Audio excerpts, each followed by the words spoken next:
Hello, everyone.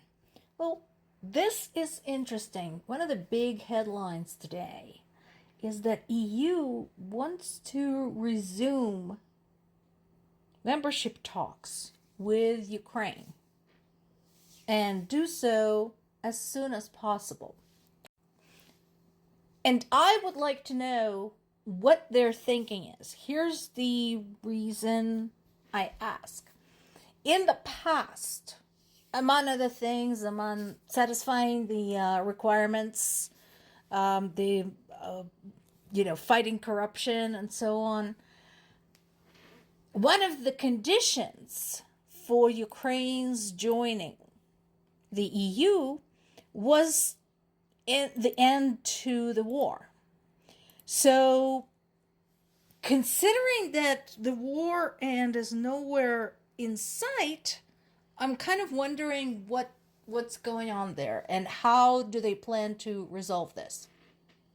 I mean, EU has a much more up close and personal view of the war and much more history with Russia and better knowledge of said history and better understanding. So they can't be deceived by all these theatrics with the diplomatic talks and so on. They can't have bought into Trump's fairy tale about peace by June. So I'm curious to see how the story develops and how they plan to proceed if the war does not end. And it's unlikely to do so. We had some additional news from Zaporizhzhia nuclear power plant. It's been a while. We're overdue for an update there. Right now, it is operating on one external power line. It had lost a backup line more than a week ago during one of the Russian strikes on Ukrainian infrastructure. I hope you guys understand that that is bad. You never want the biggest nuclear plant in Europe operating without any kind of backups or redundancies. Just saying. We had some additional information about Kenyan soldiers fighting on Russia's side in Ukraine. So, the majority leader of Kenya's National Assembly, Kimani Ichung'wah, said that the recruitment process was carried out by both rogue recruitment agencies and individuals in Kenya, and also speculated that it's possible that it's more than just 1,000. I mean, I'm glad that somebody is talking about this, kind of in the global arena. But again, the question is, what are you going to do about this? Kenya, as we all know, is not a wealthy country. And yes, people there, due to the conditions there, can be easily lured away by promises of high sign-on bonuses, salaries, and high-paying jobs, and sign stuff that they don't even know what it means because it's in Russian language. So this continues to be a concern. And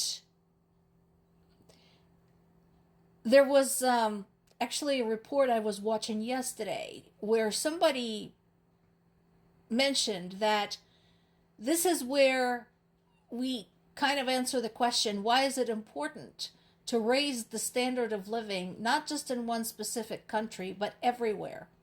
Because if you think about it, if through the efforts of the global community against poverty and hunger and disease, the standard of living in countries like Kenya and Zimbabwe were raised to where such an employment wouldn't be a temptation, then we wouldn't be having this conversation right now. And remember, somebody who can be lured away from their home country to a completely strange place to fight the war that is not theirs once will do so again if they survive the first one. There is the ongoing conversation about defense spending, particularly Poland's defense minister, Władysław Kosiniak-Kamysz, said that France, Italy, and Spain need to get on with the program. Yes, they're not as close to Russia as Poland, but they still are part of the European Union, and they still need to do their part. There's another military aid package coming from Sweden, and that is the third largest from Sweden delivered to Ukraine so far. And again, thank you, Sweden. Sweden has its own history with Russia. Now, here's a bit of irony.